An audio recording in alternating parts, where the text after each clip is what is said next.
You all, we are not licensed professionals. We are just here on this roller coaster called life, trying to be better friends to one another, trying to be better human beings on this planet. If you're tuning in, we are not opting out of therapy. We are not advocating that you listen to us and not see someone who is licensed and trained to help you with day-to-day life on how to cope and deal. So we advocate for therapy a lot here. We believe that everyone has something to talk to somebody about. So, just like to make that disclaimer that we're just here giving our opinions and having discussions week by week. And we're hoping that, maybe you can find something useful, or if at least find a little humor in this terrible, terrible rock we call the world. In other words, if you listen to our advice and you get popped in the mouth, don't at us. Yeah, don't at me because you may get popped in the mouth again.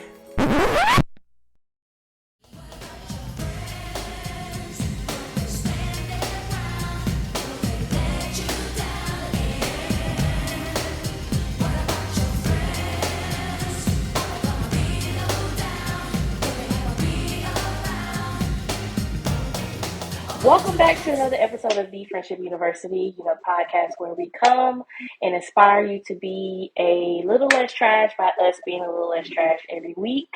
You know the vibes. I'm here. I'm actually here with a very special guest. I'm so thankful that he could take time out of his very busy schedule of working out and, you know what I'm saying, reaching that shirt off all summer ago. Jay Denson, ladies and gentlemen. He's in the building. How you doing? How you been? How's it going? We just talked last night. Do you not know how podcasts go? I'm good. I'm excited to be here to talk about one of my favorite things. Are you? Yeah, I'm excited to talk about beef and pettiness, which are two of my favorite things. So yeah. You are like at the top. You're one of my pettiest friends, I feel like.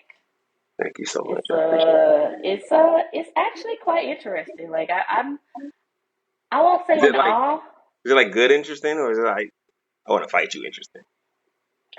I mean, no, I'm not gonna fight you because you ain't really never been petty to me. I mean, there have been some instances I can think about, but we squashed it.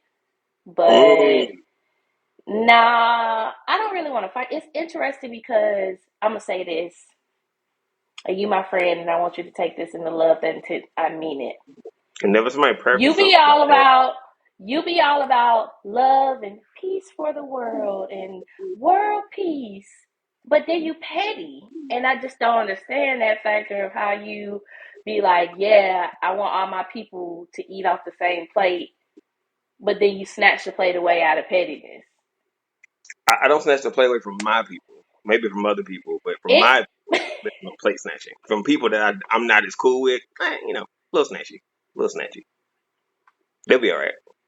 I mean, you be out here scaling buildings for kids and running marathons for cancer, and you snatching plates away from strangers. That's what I'm saying is interesting to me. It's just funny to me. I'm just duality. Yeah, you know what the Bible say about that? Your heart is full of wickedness. So, yeah, the Lord knows your heart, but it's full. Anywho, duality exists, ladies and gentlemen. We can exist. How's your week been? Tell me a little bit about your last 7 days. The last 7 days have been a blur.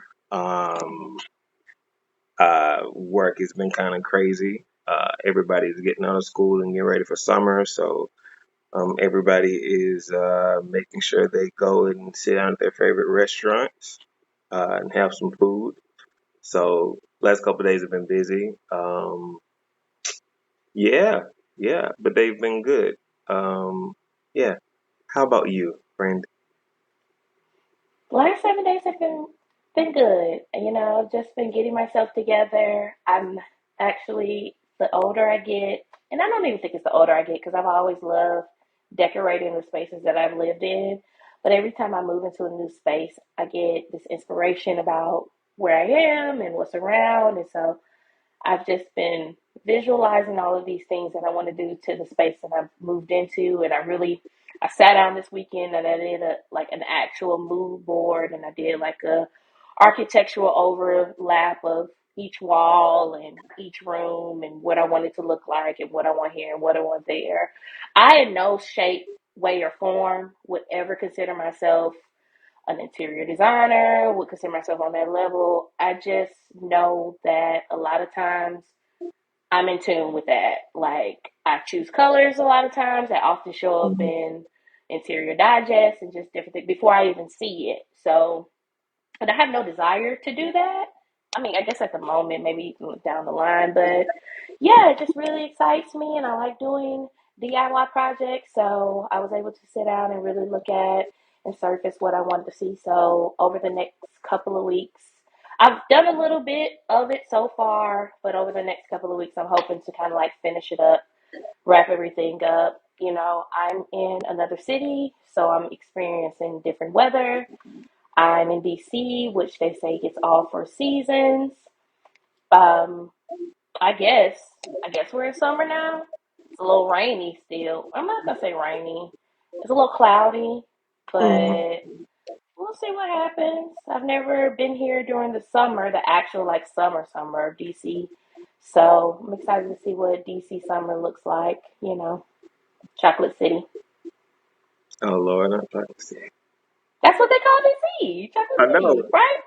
No, yeah, yeah, yeah, Yeah, yes, but yes. DC is Chocolate City. I heard summers Um, in DC are kind of warm too. So, it's but like you yeah, said, you're gonna see. I'm gonna see. I mean, it can't be any worse than Atlanta. No, it's terrible already. It's like humid, like South Georgia humidity. Like it's kind of weird because I assume Atlanta was gonna be a little cooler than Middle and South Georgia, but it kind of feels like a South Georgia day. Actually, it's kind of weird. When you say South Georgia, do you mean like Savannah Yeah, like Savannah, ish? Statesboro, all surrounding areas. I only know of those two areas, so I just shouted those out. Yeah. Fair enough, fair enough. For those of you all who don't know, Jay and I, we went to college. Well, we met in college.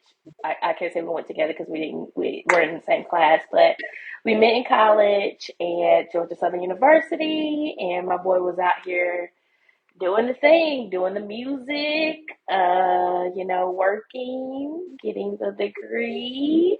And now he is on his philanthropy tip. If you see anything about him on his page, it's going to be about giving to others. It's going to be about supporting communities that are marginalized, supporting people who need help. And I don't know if we're completely done with the music. You said you were done, but I don't know.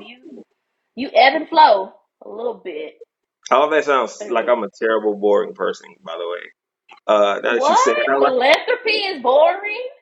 Oh, okay. you say it out loud. Let me If add you on to social it. media, Let me you add showing love. to it. Let me add a little bit to it, right? So, I mean, I can't add to your life. My boy don't like to go out. He do, but he don't. He will, but he won't. And he Yeah. also likes, but you know what he will do? Leave to work out. He's Yes. not a gym bro. You're not a gym bro. I won't I'm say not. that. No, no, no. But you definitely will make sure that that fitness has been got in a Yeah. day. And I My respect clothes that. look my clothes look way too raggedy to be a gym bro when I go work out. It's yeah. Do Low gym key, bros I'm have good ashamed of clothes? what I wear. I mean, I've always thought of the gym as work, so I never like be like I'm going. I never got a fit together to go work out. Like it just, I'm going there to be miserable for like an hour or two and come home and feel better. So yeah, yeah, definitely not gym bro level. But I've gotten to that place where trying to take care of myself is a thing. It's a big thing for me. So yeah, I but I'm not appreciate that gym and I respect that. I respect that about you. The older we get, it's very important to really look at how we treat our bodies because if we want our bodies to extend themselves throughout the years, we've got to extend the time and the patience to make sure that they're equipped to handle the years that we're putting on them. It's like a car, right? You're not going to ride a car for 10 years and never do an oil change or never get your brakes changed. I mean, there are some people who will. There are some But, people. but Absolutely. that's how you end up on the side of the road with your engine on fire. And I ain't trying to be that. Yeah. Sounds terrible. Yeah, very terrible. So you already know what it is. You can anticipate episodes from us every Friday, Friendship Fridays. Pew, pew, pew, pew. That was your signal to the pew, pew, pew, pew. Oh, I'm gonna run it bill, bill, back. bill, bill. I'm gonna run it back. Okay, sorry. Clearly, you don't listen to the show.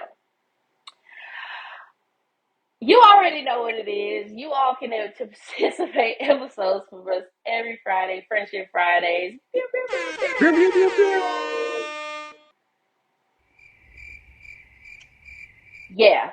So we're gonna hop into, the flow of the show. A little bit of what's relevant as it pertains to how I feel my guests can benefit or add some context to, or even like if it is in relevance to the actual show. We're gonna start off with the heftiest plate. Um, the Kendrick Lamar Drake beef, which is one of your favorite things. Even though you don't eat beef, you seem to really love it. It I just do. does What? something for you. This particular beef I like. Yeah. Why so? Explain to the audience why you like this so much.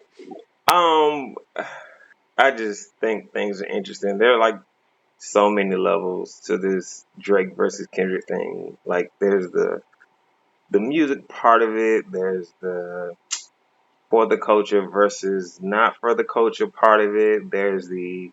Um there's the social media aspect of it. Like I just think it's interesting. And then, on the very basic levels, to really good musicians, making for the most part everybody's made pretty good music. I think like one of Drake's songs wasn't, yeah.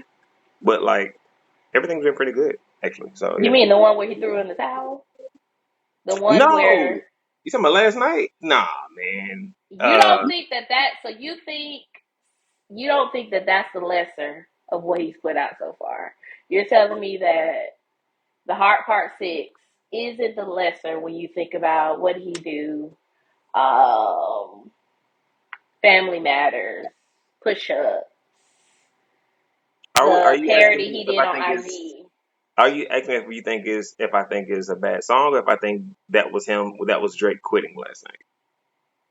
We don't have to guesstimate if he was quitting. He said he was. He That's said true. we're done. I said I I'm think the done. song I'm is saying you're saying that that's better than some of the other diss tracks he put out against, just against Kendrick, not in yeah, general.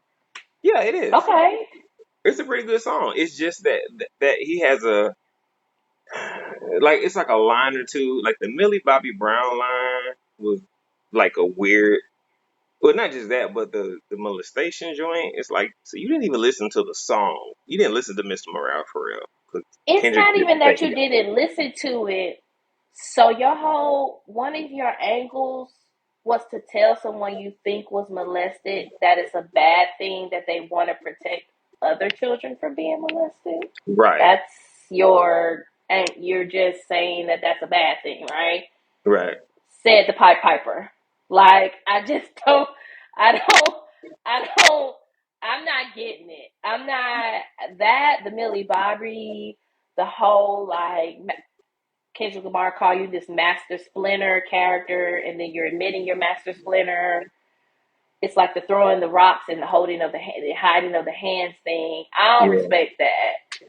When it comes down to like actual one-on-one stuff, it's like it's for me it's like boxing. You know what I'm saying? It's skill, but it's also the impact of the punch, right? yeah. So I just don't think that that song. It for me.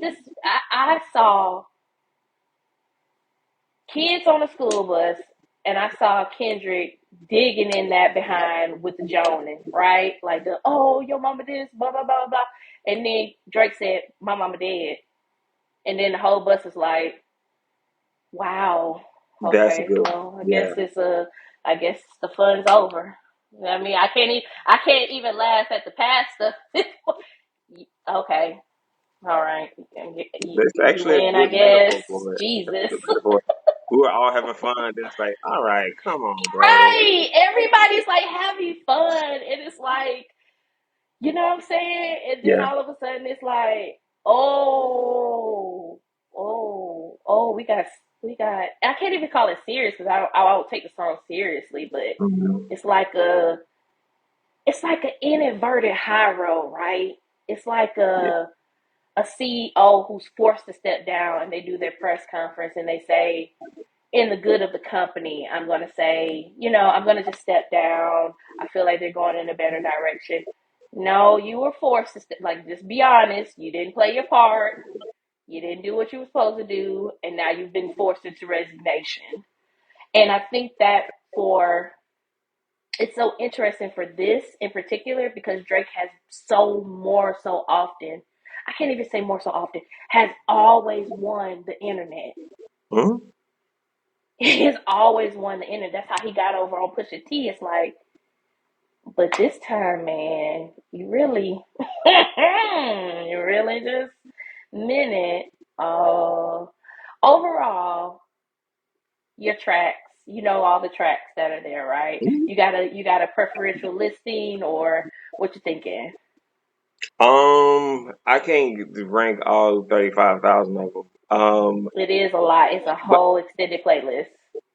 top three for me, man, I think Kendrick Kendrick probably has all three. Technically, if you want to count, I mean, technically, like that was the jumping off point. So for me, it's still like that is number one, and then Not Like Us, and then 616 LA. That's just me. Uh, I think that um, it's been good stuff. It's just so like on that particular point to me about social media, right? That social media aspect of it to me, I find it really fascinating. It's like um, I forgot where I read or watched something. It's this quote about the only thing America loves more than a comeback story is like a car crash or something like that. It's like we love seeing people, like we say we love seeing people rise, but really, like especially with the advent of social media, we love seeing people fall. So like, you know, I've been finding it really interesting that like Drake is the biggest hip hop artist in the world, but then you go on Twitter and Instagram, like everybody's clowning them. It's like, oh, I always felt that way, or I always. It's just like, no, you didn't. Like, no, you didn't. It's trendy. No, Like, it's it's cool trendy to right like now. diss them now. I just find that part interesting. But yeah, Well, all that to say, I it's think Drake easy to has do like. that though. Say it again. It's easy to do that because Yeah, nobody, anybody who is the self-proclaimed GOAT or at the top, there are a lot of people who are secretly waiting for them to fall. absolutely.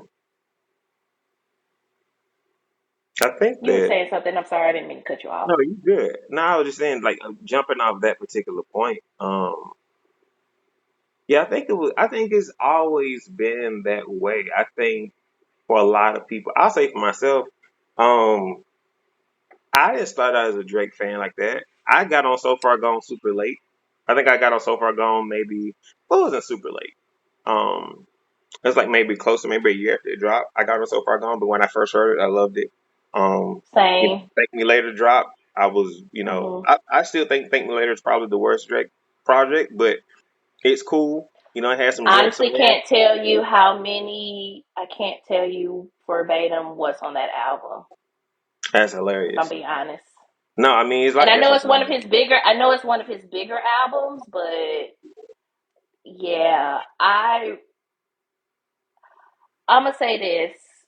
I was never a Drake um, consistent supporter. Hmm. I probably the only album I ever played back to back, like repeatedly, like not just listen to the one time was Nothing Was the Same. Interesting. That's I it. mean. That's not bad. I think for a lot of people, this is a good bit of people who consider Nothing Was the Same his best album, or at least like even if it's not his best, it's like top two or three, and it's a lot of people's favorite. So like Nothing Was the Same. Like I mean, I totally understand that. Yeah, and I don't mean to sound like a bandwagoner, but if you go back and look at you can search my tweets. I mean, I didn't have a podcast back then. You can search my face. You can go. I always thought that Nick was weird. I always thought it was weird so for me, artistic expression does let you have the ability to shine. I'm being for real right now. I know, Like, for I know. real. Artistic expression does give you the opportunity to explore, and I don't think anybody should have to necessarily be in a box. I mean, look at Willow Smith. She's done punk. She's now going into like a jazz funk era. She's done pop, like all these things, and other people have done the same thing. Rihanna, pop to, you know what I'm saying? They would consider her whole career pop, but it actually is not all pop. A lot of people have been able to do that, but they have never appropriated that culture. You know what I mean? Like, their voices have never changed, their mannerisms have never changed when they have tried to accentuate what they're perpetuating in their art. Nigga, just because you got a show in the UK don't mean you have to have a British accent. Like, it was very strange to me from the get go, that whole like adaptation thing happening. It very much so gave off, I don't have no identity, so I'm just be what I want to be, and I don't trust nobody who don't have no identity. But we did that, right? We gave him that pass, like as consumers, like Yeah, we let him yeah, like because we thought it was artistic expression. was it that, or were we just see? This is what like that. I like I said, I just that's why this is to me is so interesting because there's just so many ways to come at this. Not just topic of beef, but like how you do those artists, um, like this, like I don't know. I just like so like we don't like Drake no more. So like Drake ain't giving us no joints. Like not saying Oh, Drake I'm is not. not done. Drake is nowhere near done. Let's be You don't clear. think he's He done? gonna drop. He's gonna drop out of something this winter, fallish. Not even that. Not even that far. Fall, winterish. Maybe early September into October esque or something at the top of the new year. I don't even think we're gonna end the year off before he drops something. Bold And prediction. we're gonna forget about it. And I'm not even saying it's gonna be something like big, like a mainstream single. It may be something that's just on his Instagram, or something that's just on his YouTube, or a stream of consciousness type deal. I got, like he did with this last drop with the diss track. We have hardly seen the last of Drake. Like, as quickly as the herd is to shoo you out, is as quickly as they forget you were a villain to begin with. You know how many times the same wolf comes back to a sheep pack and disguises them? Like, you cannot say that this man's career is done. Just as Kendrick Lamar is not necessarily going to now be the GOAT of hip hop, and we're just going to revere every project that he drops just because he won this diss battle. You know what I'm saying? Like, people like Drake who have hard, steady stands and forever supporters, and I'm gonna just use her as an example. Nicki Minaj, right? We have How many times have we said Nicki Minaj is done? This live is the last live. This is the last rant she's gonna be able to go on. This is the last person she's gonna ever be able to come for. And then she dropped Pink Friday 2 and has a sold out arena tour around the world. You know what I'm saying? Well, Drake this is because we're has full of built shit and up a fickle. fan, huh? Well, This it's is not because just we're that. full of shit and fickle. It's not just that. It's that talent trumps morality. Drake has built a fan base of people who are steadfast in their adulthood now. He was out when we were in college. If Drake did a tour next year to say, I'm doing my entire catalog, do you know how many niggas will sign up? Because that's nostalgia. We want it, like, people want to hear that music. People want to hear the music of their past. There's something soothing, there's something comforting about going back to those moments. And so there's no way, shape, or form that he's done. Will he simmer down now for a moment? Absolutely. He will probably cuddle up in his UGG comforter with his UGG headphones, nice and cozy, beside the fire in Canada with his mother and his son, and perhaps the daughter we'll never see on the other side of him. And he will be okay. Like, at the end of the day, he will be, and that is why he was able to come the way that he was able to come, because he knows at the end of the day, the fan base is gonna forget about this. Like, I can guarantee you, in 3 or 4 months, we will not be talking about this. Now, this is what I will say. My prediction is, because social media exists and now everyone lives for an anniversary. This time next year, somebody gonna bring up, y'all remember when Drake got buried by Kendrick? I mean, yeah. And it may stir up a conversation for a week. He'll let that slide, and then we'll just keep moving on. Yeah, I don't think it's gonna go that way. I think I think the conversation when it comes to the critique really is not in because I feel like as a rap artist he's like solidified. I feel like the conversation now is um is the on the fandom tip. Like, I think you're right for the most part. I think you're right. Over with your big point, I think you're right. Is it gonna affect Drake? He's still gonna drop and he's gonna be #1. But like rap fans, like hip hop fans, like Oh, and they he's needed to taking a see big that hit. though. He's taking a big hit. He needed to. He I mean, I get needed it, but to. like he's not gonna be looked the same. Like you talking about next year. I'm talking about like down the line. Like this moment to me, regardless of whatever, like this moment like dropped him down on the all time for hip hop fans. I think this moment has dropped him down on You the are all time absolutely great. right. I completely agree. He will never be.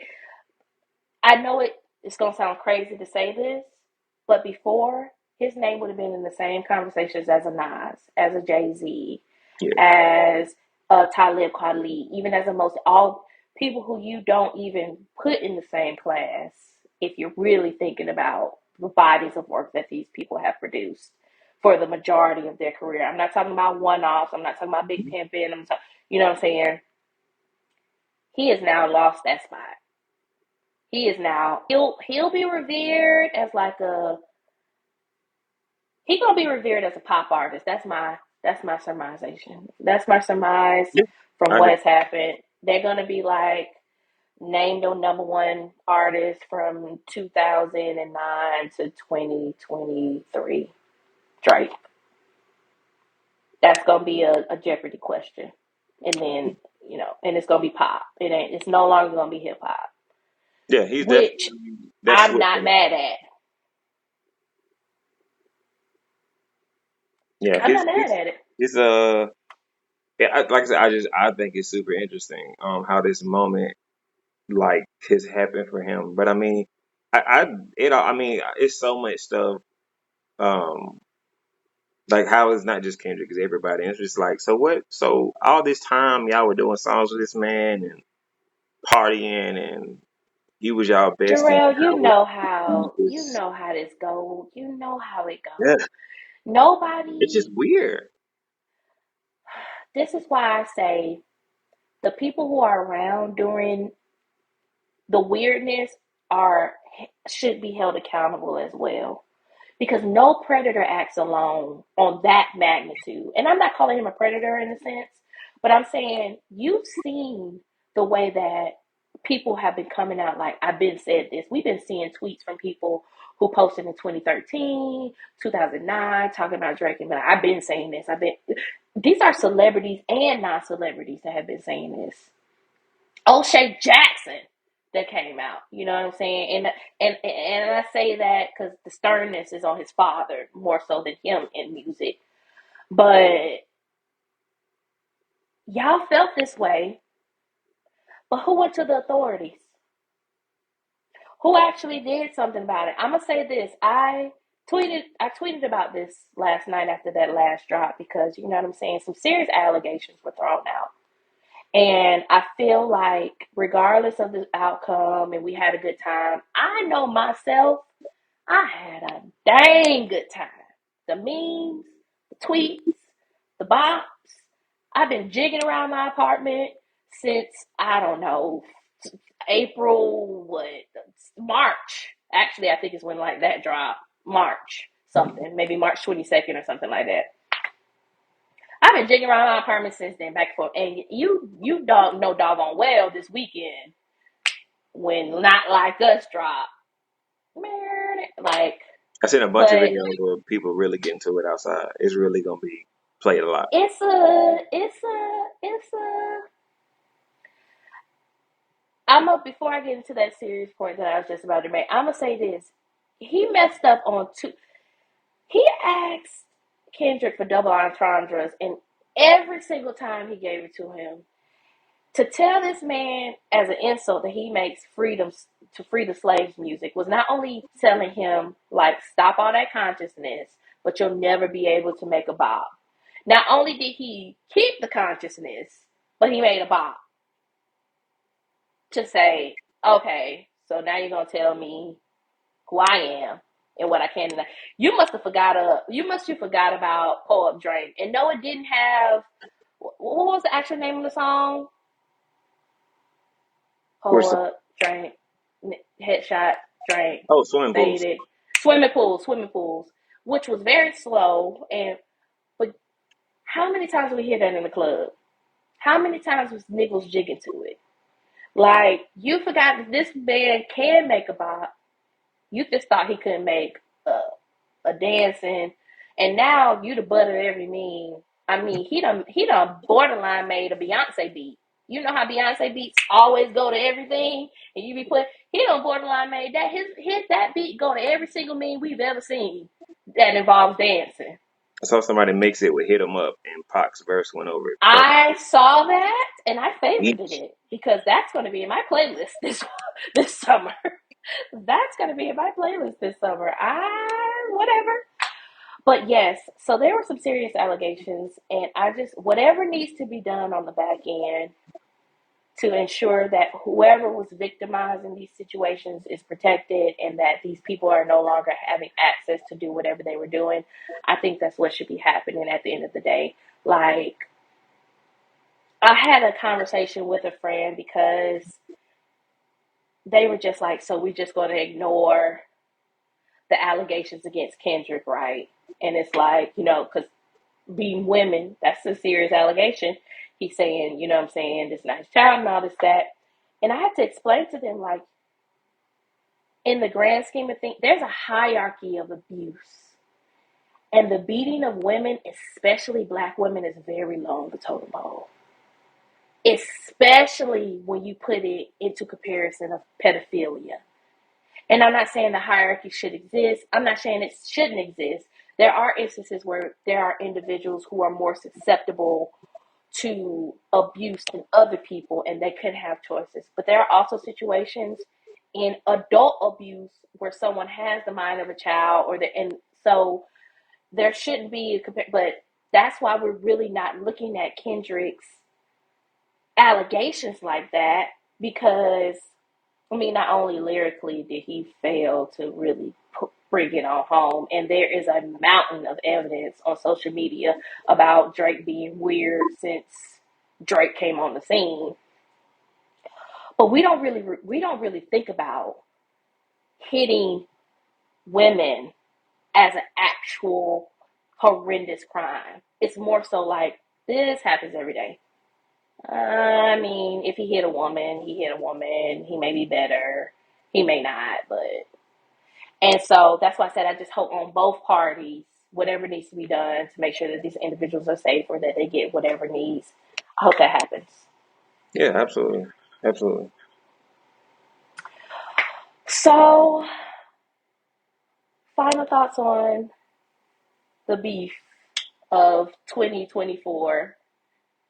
Um, Bold prediction: if you don't get anything from Drake this year, I don't think you're gonna get something from Drake for a while. I think this might be the first time he actually takes some time before we get new music from him. Um, but I will say this: as a Kendrick Lamar fan, I need him to drop me an album this year.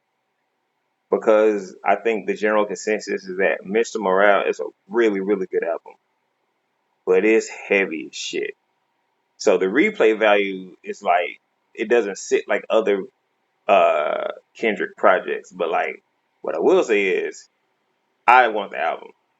Give me the album because um I know Good Kid, Mad City is like Regret is his joint, but like to me, like Damn is my Kendrick album. Like that's to me, Mm-hmm. that's my favorite. Um, and even Interesting. though, yeah, Okay. even though there are like the songs where like I'm gonna hit Drake and but to me you get to me these tracks against Drake you get the kind of like the full picture of Kendrick, and to me I haven't gotten that Kendrick since Damn. So like I'm excited for an album because I'm like, oh, he giving me Damn vibes. Like Kendrick's always gonna have something to say. But like I said, Mr. Morale is a really good album. It's just heavy. And so even though he has a lot of strong things to say against Drake, a lot of this shit against him, these songs have been fun. And like that's what I loved about Damn. Is like you got some of everything. And it was just like not only did you get like a full like picture of him as an artist, but like it was just fun. Like it was just fun to get to. Even the songs that had something kind of heavy to say, like they felt good. Um, and like we're human, right? Summertime's coming. People just want to feel good, even with the bop, because of course, not like us has a lot of man, like it's a lot of shots on there. But But OV it's Ho, come danceable. It's on, that it's OV it's a Ho, dance. Yeah. come on, Nia man. What we man. gonna do? Like What we how gonna do? you it's crazy. I agree halfway with that. I definitely think if Drake doesn't drop soon, he's gonna take a hiatus.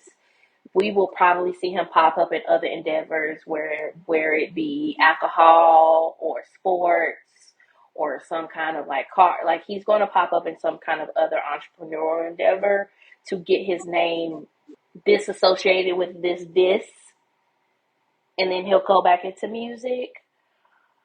The only reason I'm not anticipating a Kendrick album is I think one of the reasons Kendrick has stayed away from things such as Not Like Us is because he doesn't want people to anticipate that from him, because that's just not his style. I'm not saying it's not his style, like he can't do it. I Mm. just, if you look at all of his bodies of work, even Damn, it's ain't no OV Hole kind of, you ain't got no parallel there that can really be like, oh yeah, DJ Mustard on the beat, like. And I just never, I don't think he ever wanted people to expect that. And so, especially now that he's opened up that Doctor Strange portal and giving the people all this music, especially fans who've been waiting for it, Mm.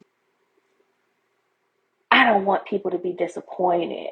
You know what I'm saying? Like, I I don't mean, want Kendrick, people to, he doesn't make bad albums. I yeah, don't think he's gonna be disappointed because Kendrick don't drop bad albums. He might drop I don't know a about long that. album, but he don't drop a bad. Typically, Bad is subjective. yeah, it's subjective. Yeah, Yeah, that is subjective. I'm gonna say that I'm not gonna say he's ever dropped a bad album, but social media is kind of unforgiving when expectations are set. yeah, I'll say absolutely. that. And so when they know you're capable of certain things, they try to force you as an artist to do those certain things. And I think the more that we try to force him to do that, the more he will rebel against it for Yeah. sure. So I can't wait to see what's next. I had way more to talk about, but after Drake threw in the towel, now it just feels like bullying. He's ruined the whole joke, Aubrey. I hope you're happy with yourself. You ruined the entire joke for everybody. Now we're just going back to regular life on a Monday. Everybody was hoping for a bop this Monday. You know what actually would be funny though? Is if Kendrick dropped this I track. think he will. I It think was like, he'll I'm drop one not more time. done yet. I think he's gonna drop one more time. I think Kendrick drops one more time, and that's the end of this. Because Drake basically quit last night, but I think Kendrick's gonna drop one more time, and then I is think it? he poetically can close it out on his terms without letting and that'll prove Drake doesn't have to have the last word. I think he'll do that. I don't think he's gonna come like It's gonna be some realness for sure. It may be on the smoother level of Meet the Grams, but I think he definitely is gonna be like, oh no, nickel, you don't get the last word. Like, you don't get the last word in this. Like, you really want to stomp with the big dogs, and now you're gonna have to stop with the big dogs, like, for real. Don't forget, stomping with the big dogs in a size 7. Just saying. That man really came for his shoe size. He did. Kendrick really called this man a living, breathing PDF file, and he said, "If I'm a liar, why aren't my pants on fire?" Like, I don't understand. I don't understand. And this is the last thing I'll say about that. J. Cole, shout out to you. Whatever, you know what I'm saying? I Nope. listen to Jesus, Nope. the I'm not. Spirit. But I'm not. whatever Nope. spirit, I'm not whatever letting y'all. spirit was Nope. talking to you, no, there was something talking to I'm that not letting man. y'all get this off. No, no, no, no, J no, no. Cole does Why not you get mad at flowers my for Christmas. boy? Why you mad at my boy for This is being hip in a... hop. This is hip hop. Get in the ring. I don't got. You just went from No, you don't have to get... See, a part of hip hop, though, a part of hip hop is saying, I can choose to be... Not every hip hop artist is a graffiti artist. Not every hip hop artist does beatboxing. Not every hip hop artist does break dancing. Like, you talking about all of these elements of hip hop, if you want to really break it down to the 5 true elements, you can choose to say, hey, I think to be able to say, and I'm not saying that this is the only reason he did this, because when this started, and when any kind of like rap beef starts, right, or any kind of situation where people can air you out, I always think, like, what do you think is going to happen? Like, if this person actually knows your secrets, and maybe they just don't know that you know their secrets, but once they start spewing off things to tell you they know, you know what I'm saying? The the person, the logical person in me is thinking Aubrey was like, I don't want you to spew nothing else off, because you clearly know something about something about something, and I ain't got time for the feds to be hitting me up like they doing P Diddy, which they should. FBI, if you're listening, if my FBI agent who tracks me throughout my life is listening, please, Derek, do your work. Do what you need to do. Yeah, yeah. my FBI's agent's name is Derek. He's actually a white Derek. Um, yeah, it's Derek. So Okay. yeah, he Yeah. he All right. he about that. Yeah, my agent is Derek. So I'm not gonna celebrate him for taking the easy way out. I'm gonna celebrate him though for making a sound business decision, because my boy is off somewhere frolicking through the dandelions, just having a... He is in Jason's lyrics right now. Okay, he's frolicking through the flowers. He's having a great time. Nobody's bothering him. He may even be on a bike with a basket with some flowers in it and some bread, a baguette perhaps, What is just this having a good movie? time. What is this I movie of J just Cole you have in really... your mind? It's Jason's lyrics meets Emily in Paris for me. I just feel like he's having a good time and he's doing what he needs to do. And I cannot be mad at that, because let me tell you something. If I would have started hearing niggas rapping off secrets that I ain't told nobody, and y'all talking about ops in the camp, I too would have been like, if I knew I had secrets, that's lame. I'm good. I'm good. If we're gonna be honest, you can't be me. You can't be mad at J. Cole, because J. Cole just did what Drake inevitably did at the end. He bowed out before he knew he wasn't gonna be able to win. How are we gonna be mad at somebody who foresaw the future and was like, I cannot uphold this battle. Let me just bow out now. Or saw the future? Who's this nigga? Cleo? What are we talking about? Call me now. Look, I get what you're saying, but forget all that benevolence. He's not a deacon. Give me the bars. Nobody called him a deacon, and I don't think Give me the that he bars. deserves a medal. I don't think he deserves a metaphor either. But this is also coming from someone who feels like J. Cole, as deep as we try to say that he is. knows that he only reads the first 2 pages of every book that he buys. That's okay. Okay. Like I don't trust that he actually reads them through and through. He has a library full of books where he's read the first 2 pages and perhaps the back to be able to tell you enough to make you feel like he knows what he's talking about. Okay. Yeah. First 2 pages. That's my hot take on that. All Hurt. right. So, keeping it in the realm of this hip hop beef, I sent you something with screenshots. I didn't Oh, update it. I didn't update it. There's been an update, and I'm going to tell you about that in a second.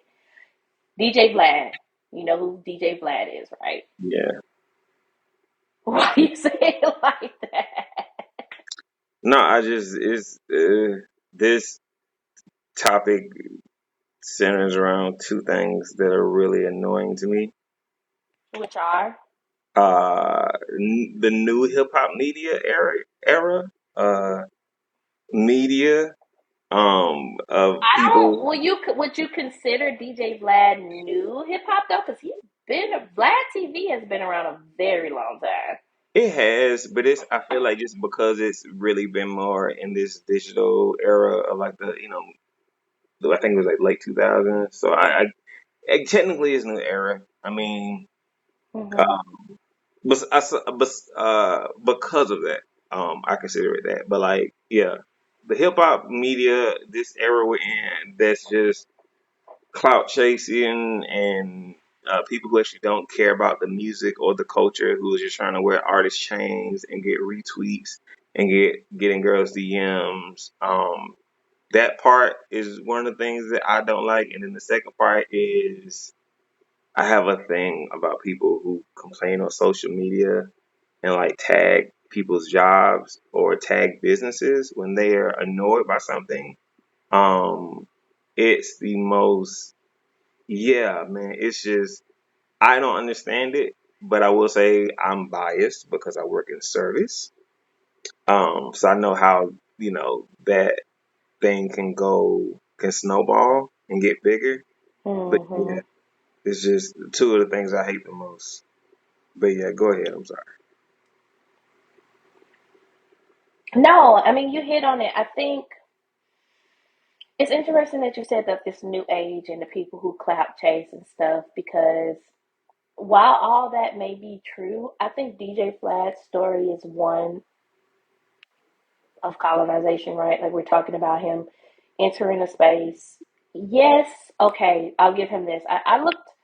I knew about DJ Vlad a long time ago. I mean, he's been around since the earlier 2010s, probably even before that. I want to say the first time I saw an interview with him, he was doing things through MTV before he actually got his platform off the ground.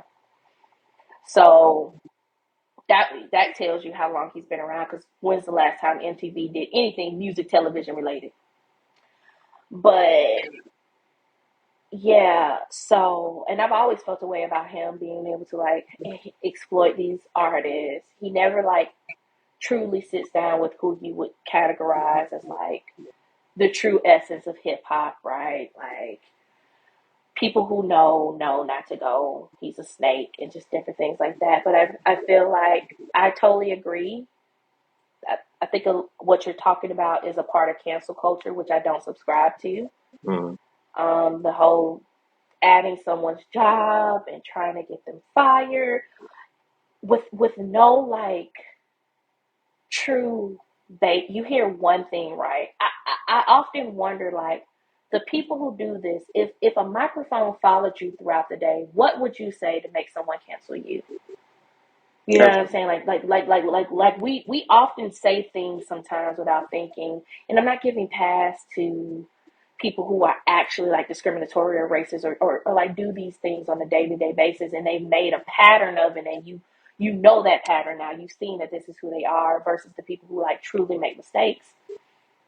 But I just really felt some kind of way when I saw that and it was just really interesting because I'm just thinking in my mind like You really thought, for me, it equated back to the whole conversation about how people are not talking about the Kendrick Lamar side of this and the abuse. People see black women and it's like easy target, right? Like, this lady has Princeton in her bio and she's black. Oh, and I know she's not supposed to be in that space because it's Princeton. Oh, I'm going for her, right? And so he See, just had no but idea what was going to happen.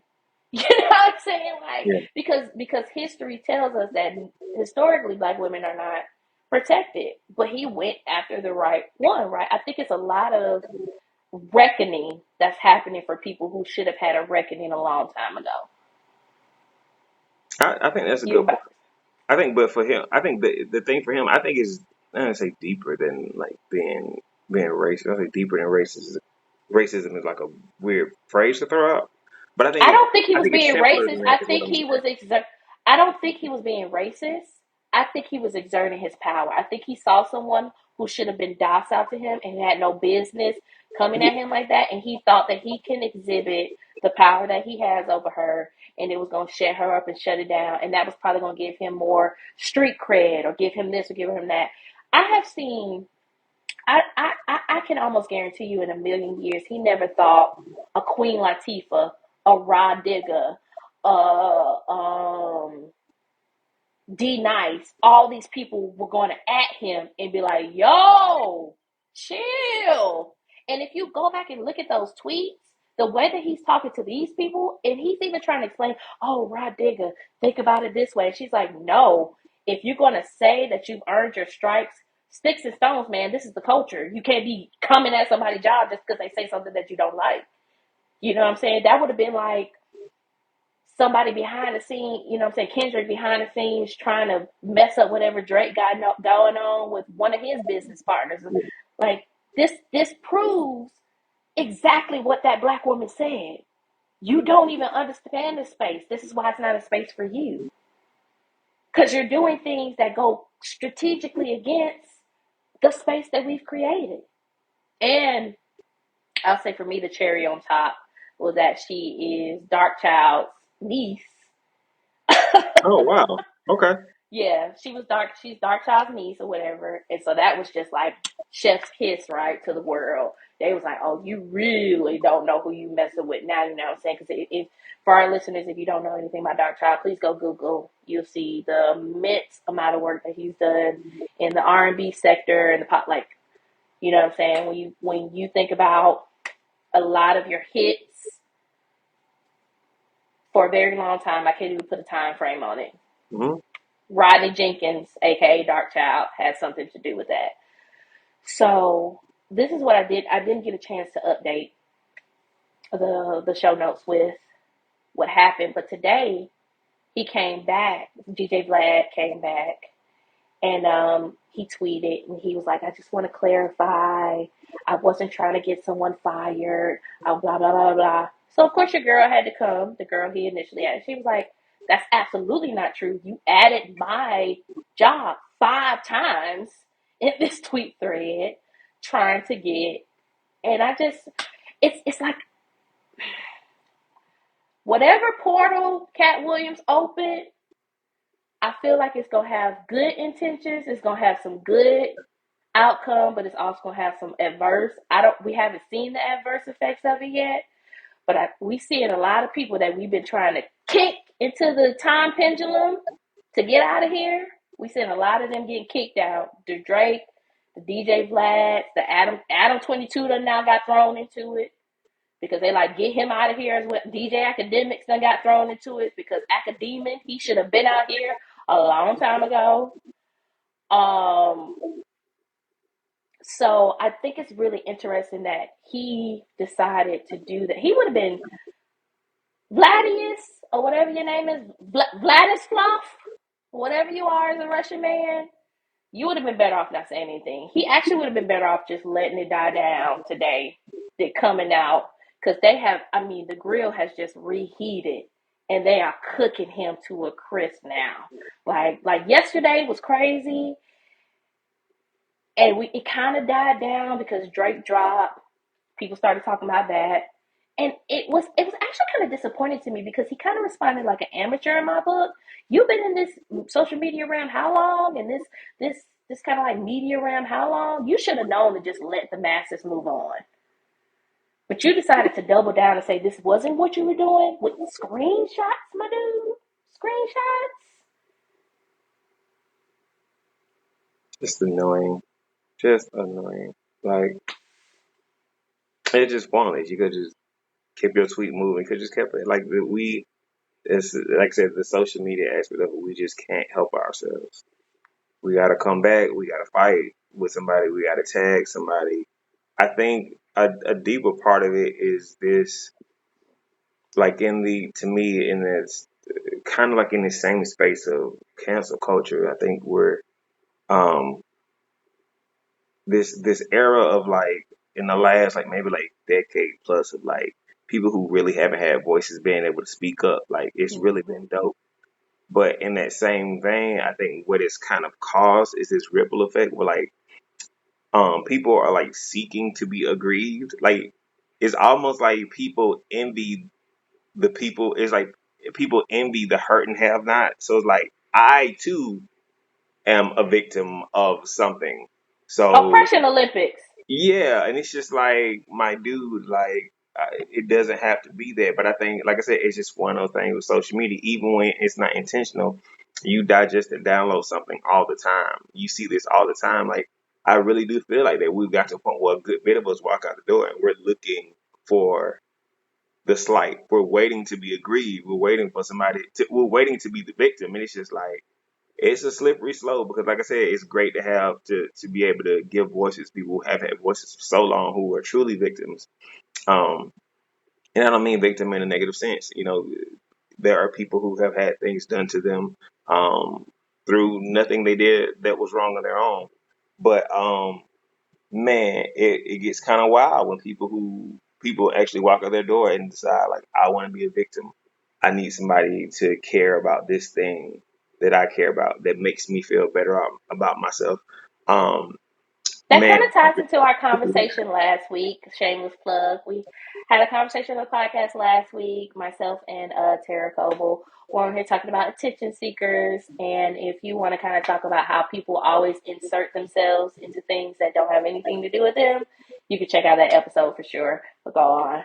no, that was no, that's it. It's just, but the thing is, I don't think that like I said, we use this thing and we digest this thing so much. I think we don't even notice our habits. Like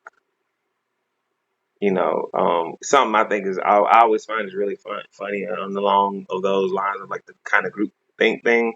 It's like I'll just like maybe like a week I'll just scroll through Instagram and I'll be laughing to myself as I'm scrolling through stores. I'm like so all of y'all like the same song? Like it's the same song in everybody's store. Like you're not tired of this song yet? Like it's the same song in That's the everybody's store. popularity. Yeah, that's the It's popularity. I mean, wild. but we've But I don't talked even think it's about, popularity. That's what I'm saying. I don't think it's popularity. I think it's just addiction. Like you're hearing a thing. I gotta put this thing to my thing. It's not even like, oh, there's a song I like. You just hear it. Everybody else is posting it, so you're gonna post it. And it's just like well, would that be addiction or FOMO? I think it's addiction. I think on that particular Like point you when it just comes to really want to music, be included and not miss the moment. I guess yeah, I can see that.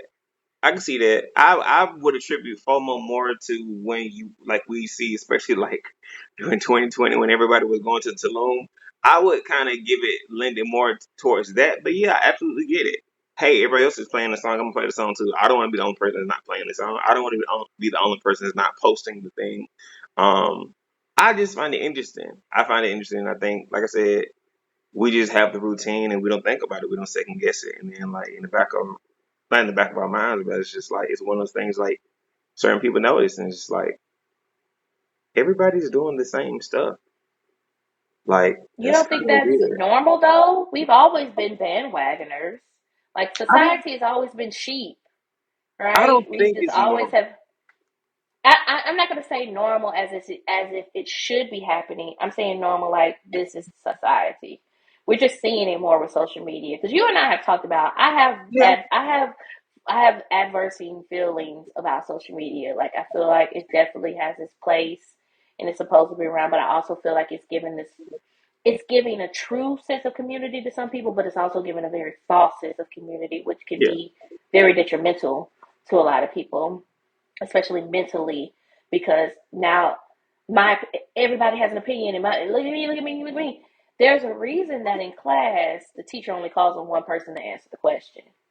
Like once the question is answered, we can move on. You know what I'm saying? Like let's move on to the next question and let's answer like maybe you'll get a turn to answer the next question, but sometimes there's this false sense of my opinion matters. There's this false sense of maybe I won't know the answer to the next question, right? You know, the kids in the class are like, oh, I know this. Let me just raise my hand and make sure that the teacher knows that I know this so that I don't have to answer another question that I don't know the answer to. You know what I mean? So I agree. Like, I definitely feel like social media has created this atmosphere of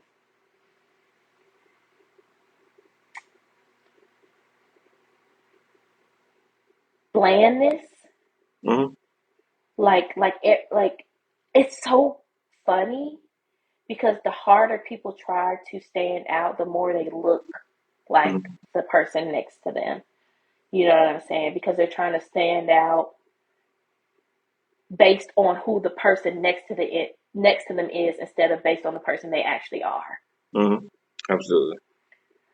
So I definitely think all of that is true, and I think with the DJ Flat situation, what I'm most glad about is that there was an actual like true community of people who did rise up because one of his like one-off tweets where he didn't at the woman, it was something around like, oh, 2 million impressions from a random tweet really got y'all from no real music critics really got y'all in a frenzy. This is where the Queen Latifahs and the Rod Diggers and the Rodney Jenkins and like all the people who actually are in the hip hop like started coming out and was like, okay, now we gotta flame you. You know what I'm saying? Right. Like, and these weren't even just. I don't mean how do you say? These weren't just.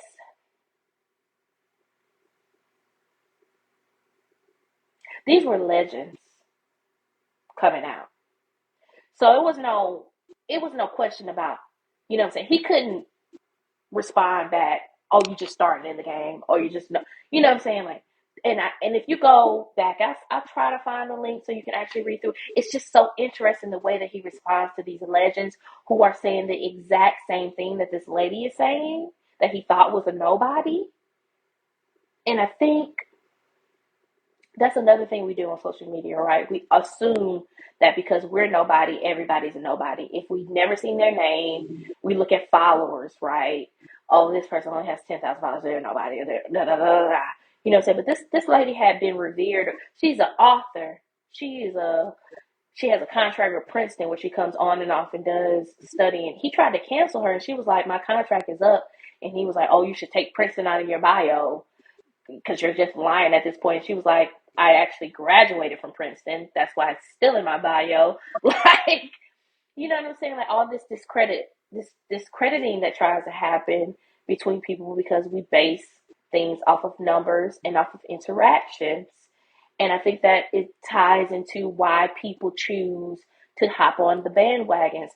I want to do this song that everybody else is doing because it will garner more interactions. Because I know this is the song that everybody's looking for versus me going for another song, whatever. This is also coming from me learning social media, trying to build a platform, trying to build a community. You know, my mind is very like one off. I'm gonna do what I want to do. A lot of times it's off the spectrum. A lot of times it's not what the masses are doing. But I had to learn that sometimes to garner engagement, you do have to draw people in with whatever's popular, whatever's trending, whatever's happening. to kind of find your audience. And then once you cultivate that, you can really like hone in who wants to be here and who doesn't. So there are people out there who actually do it for community and authenticity. But then I think a majority of people just do it to feel included. That's why I said FOMO. I feel like there's just this massive. This is why you have people who are like, Kendra got me staying up till midnight. I'm supposed to be in bed. That fear of like not being the first or missing out on the moment that everybody else is talking about. Because the I saw the Drake drop Friday night. I believe I was watching the game. And I didn't listen to it. I was like, I ain't even got it in me right now. I'm so tired. I listened to it Saturday. By that time, Kendrick had dropped. And even I was like, man, what is he going to say? And then Kendrick dropped again. And I was like, it's that dopamine hit, right? Like that quick, like, wow. You know what I'm saying? That excitement. And for some people, that community is healthy. But for a lot of people, I feel like it's unhealthy. Mm. For sure. So, last thoughts on DJ Vlad. Vladislav. I don't even want to call that nigga a DJ. I just want everybody to, first of all, yeah, first and foremost, everybody needs to take DJ out of their name when they don't know how to DJ. I just want, if this is like an inflection moment for hip hop, you know what I'm saying? I know I know Drake has gotten a lot of extra shots from this beef, about him appropriating culture. So not necessarily towards Drake, but like for DJ Vlads and people like him. Like it doesn't have to be a skin color thing. If people aren't like, I hate the cookout phrase, like inviting people to the cookout, but like we gotta stop inviting people. The cookout needs to be closed for a couple of years. Like if this is an inflection point where we start like checking people's credentials and their cards and what they mean and what they mean as far as their intentions for the culture and community, like great. But if we just gonna be back to business as usual tomorrow, then like I'm not No, here. we always gonna be back to business as usual. I agree with that. I guess my last thoughts would be along the same sentiment. I don't think the cookout is a great example. We got to stop doing that because we bring a lot of people to the cookout. And don't be a menace to South Central or Turkey or just in the hood. There was a white woman at the cookout that he asked the black queen. He said, "Black queen, how you doing? Can you tap that sister behind you for me?" And it was the white woman. So the cookout can have a lot of people. It's especially depending upon your demographic or where you live geographically. Like it can have people who aren't black there, for sure. I think we have to start thinking about it. People who actually embody the morality of the things that we're talking about and embody the um, ethics. There's a clip that's going around of Denzel Washington explaining something. I don't know what movie he's talking about. I don't know the preference of it. But somebody is asking him if it's a black thing, right? And he's like, no, it's a culture thing, right? Like, you had Martin Yeah, they were asking Scorsese. about Antoine Fuqua directing. Is that what it is? Yeah, because he was like, yeah, 'cause he was like, what's his name? What's son's name? We had the Irishman. Well, he was basically saying, yeah, Martin Steven Scorsese? Spielberg, yeah, Mark Scorsese could have did Hmm. Schindler's List. Steven Spielberg could have done The Irishman, but No, Steven Spielberg could have did Goodfellas. yeah, right. But it's a cultural thing. Hmm. It's not a race thing. So yeah. Of that. Right. That breakdown is so, I think, so elementary, but still so impactful, right? Because he ends it with saying, like, culturally, we can talk to you about our hair, but we know what it feels like to have a hot comb on the back of our head and that smell, you know what I'm saying? That sizzle, that feel, only if you've gone through that culturally, you can really embody that when you're making these bodies of work. And I think we have to start looking at people and I'm not saying that there's not space for people who don't, but the true pioneers and the people we revere, the big names, the people who are really supposed to be like, hey, I'm telling a story because it's my story. They should be people who can culturally agree or culturally connect in those atmospheres. Yeah. So totally agree with that or whatever. The last story, I think I added this in. I don't know if you saw it. I thought this would be a good segue into the conversation. Was I saw a story. This is so the original story was early in April, but there was an update to it, right? So there was this aspiring doctor, a black man, who got pushed into a lake by his friends who knew he couldn't swim. And not only did they push him in the lake, but they sat there. There's video of it. They sat there and they watched him for almost 10 minutes struggle to get out of the water, right? And so now he has been declared clinically brain dead. And I thought that that would be a good segue into our conversation because, like, this week, I thought it would be interesting to talk about the secret hate of friends, right? Like, you have people who say that they care about you, that they root for you, that they want you to succeed, all these things, and they're in your inner circles. And then they push you into a lake knowing you can't swim, right? And you're not just, and not to say anyone who's not on this path deserves that, but you're on your way to becoming a doctor, right? I think he was either in medical school or about to graduate medical school or something. You know what I mean? And they do that, and then they watch you drown, essentially. So, yeah, I just thought it would be an interesting conversation to have. I feel like I've known you long enough to know that you had some snakes in the camp, maybe. Um, How? Okay, I would start off with this.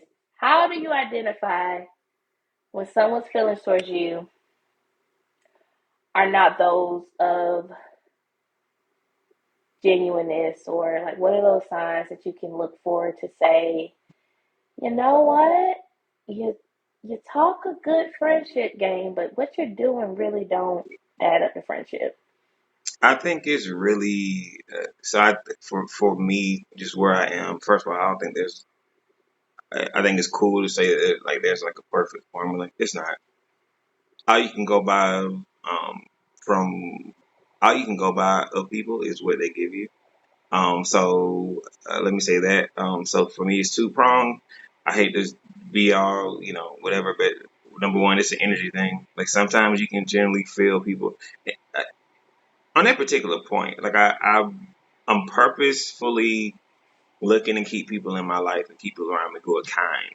And I've been really like focusing on the differentiation between kind and nice. And to me, anybody can be nice. Nice is conditional. Kind is just a state of being. That's just who you are in your heart. And nice can definitely change on the conditions. If Can you're a you kind-hearted go a person. little bit more in depth? I'm sorry. Can you go a little bit more in depth between what your definition of nice and kind are? Oh, I just so nice and kind. I guess the where they overlap is you just being sweet to people. So You know, nice is sweetness, just yeah. No, I'm saying nice and kind both like they both share like the traits of like, oh, you can be sweet to people, being benevolent and all that good stuff. Um, Actually trying to look out for other people, with no ulterior motives. And I think those are three traits that kind of kindness and being nice share. But like I said, to me, the line of demarcation is nice. Being nice is conditional. How do I feel that day? Did I sleep good last night? Am I having a bad day? But people who are kind hearted, like it shows through regardless, even when, um, not even saying like they have something nice to say, even if they have something critical to say. Um, there's something there's a way a person does something to me that comes off that shows that they're kind hearted. Because I'm been very intentional about trying to keep people who are kind around me. Um, Nice is conditional. So, uh, So I think kindness is kind of like an unconditional love, and nice yeah, is conditional. yeah. Kindness is a state. It's just is unconditional. It's a state of being. Nice is nice is an adjective. And Being what is kind, kindness? a noun. Is that right? I don't know. It's been a minute since I was in school. That's right, right? Yeah. Kind is an adjective, but No. I don't know about. Let's see. Well, let me Let me not get into check. semantics argument. Let me not bring grammar into this. I feel like there's a difference, and I'm very purposeful about trying to keep kind people around me. Like, um, that's really important to me because I'm not friends with mean people. I think people like to trumpet. Like people really are like really proud to have a mean friend, and that shit is weird as hell to me. Like, oh, that's just how they are. Nah, bro. Like your friend, I mean, I guess it depends on what your definition of mean is. And I only say that because I don't really rock with mean people. But I saw a I saw something on social media the other day where a girl was talking about how she saw a video of this girl getting taken advantage of, and she needed to find like her mean friend, meaning someone who would like stand up for her and stand up. And I'm not saying you should have people who would fight your battles for you, but the way she was explaining it was like, yeah, someone who don't take no stuff, and they take it very personally when someone they care about gets bullied or gets, say taken advantage of or different things like that. So I agree. The mean thing may not be the term to use, but I guess it depends on what you mean by mean. yeah, okay, yeah, I feel you. Yeah, I feel you. I mean, yeah. No, I'm sorry, I cut you off. Go ahead. No, I be forgetting. I don't. That's that's where I was at. Yeah, I mean, you were talking about how you have to pay attention to people who take pride in having the mean friend. Like when you say having the mean friend, what do you mean by that? When you say having the A mean friend friend, what do you who's mean by rude. that? Like people are really proud to have a friend that's rude. Like Okay, it's like rude. funny. Yeah, like it's funny to them. Like it's entertaining, and I don't know how that's like. Why is that entertaining to you? That your friend is like rude and obnoxious and like nasty to people. Like, why does that get you off? And I feel like secretly is probably projection. Is like that mean friend is doing the stuff they want to, but they don't do because it'll make them look bad. But if you have the friend around who's doing things and you're thinking it, you're not making you a better person. It's because you're not physically acting out that those feelings. Like, you know. But yeah, That's fair. Rude. Yeah, I'll definitely take that. Rude, unprovoked abrasiveness, being like just a drama starter or someone who is seeking to stir up discord for sure. I agree. It's like you should definitely look out for those kind of people.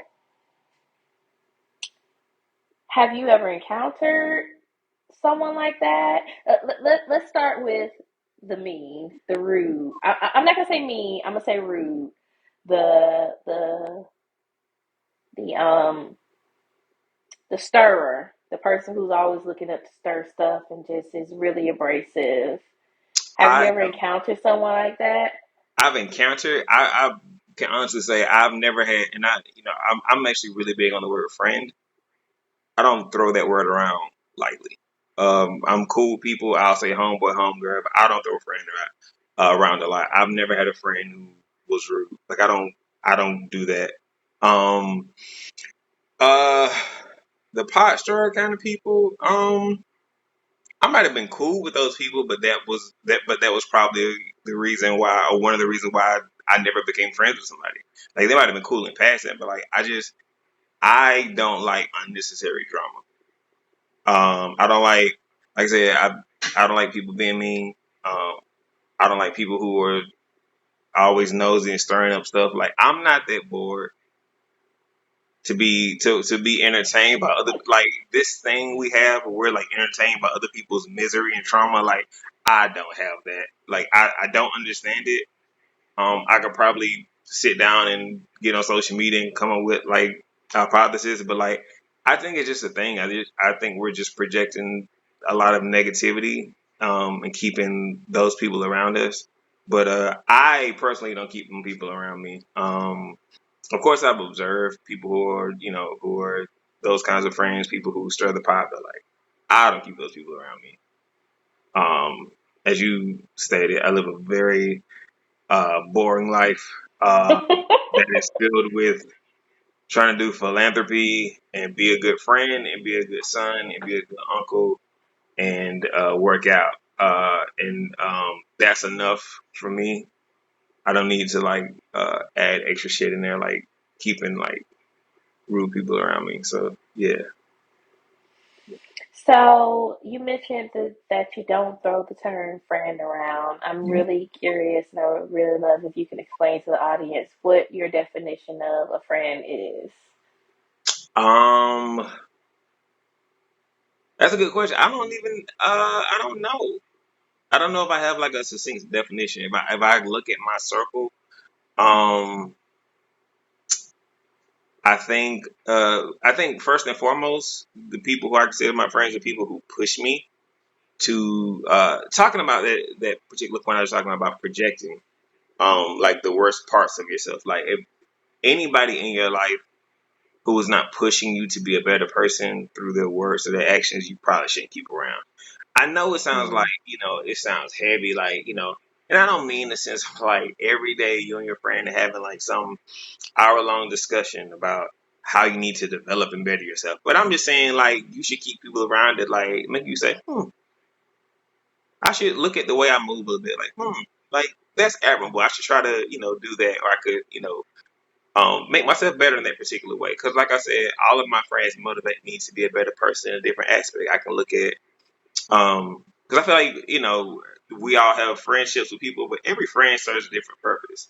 And we usually try to attribute it to, like, oh, this is my friend I go out and party with, or this is my friend I go to church with. But it's not that. To me, it's like every one of my friends, to me, like, pushes me forward in a particular aspect of life. For instance, for you, like I have a friendship with you, and another one of my best friends where like at the center of it is like spirituality and faith. Like you guys push me to want a better relationship, spiritually, and grow. Um, One of my other best I friends. hope it's with Jesus for me, because Yeah, that's yeah, sure, yeah, absolutely. It's Jesus, yeah. Uh-huh. I got another one of my best friends. Most of my friends are like a married with kids, and he's married with a child, and he he inspires me to potentially be, a husband and father. Like he pushes me to like want to grow those parts of myself. Um, Potentially, maybe one day I have a family. Like that is what that does. So like I always keep, like I said, first and foremost, um, like the top of the list for me, somebody I consider a friend, somebody who's pushing me to be better. Aside from that, people who are loyal, um, and loyalty to me, is not blind. It's not, oh, that's my friend, so it's whatever, dog. I'm down for whatever. No, because your friends are supposed to call you out. Your friends are supposed to tell you when you're messing up. Um, Mhm. your friends are supposed to have opinions of what you got going on and let it be constructive. Um, so So loyalty, loyalty is in blind leading. It not isn't at all. whatever you're down for doing, I'm down for doing. It's Yeah, I'm I'm gonna not. tell you Yeah, this is not cool, because if you down to or do some fuckery, I'm not. I'm not for it. Like I'm sorry. right. Like that's not me. You're not out to die. You're a ride or. I'm a ride or. You because and that's the thing too. I'm like that because I would never want to put somebody in a situation where they got to make that decision. Like that's Mhm. like I don't expect that from other people. I'm not putting any of my friends in a position where like they have to go outside of themselves and like do something out of their character. Like, bro, it ain't that serious. So yeah, pushing me to be better. People who are loyal. Um, I throw. I don't throw. I used to be big. Like I said, I'm the kind of nice thing along that same line. A place I'm growing to is kind of trying to get rid of the idea of like good people versus bad people, especially like good. Like I say the word decent a lot because I think good is like is a little heavy because as you know, it's been quoted forever. We're all the villain in somebody's story. It don't matter how good you try to be. You are going to fail in making a good impression on somebody or somebody's, and that's just life.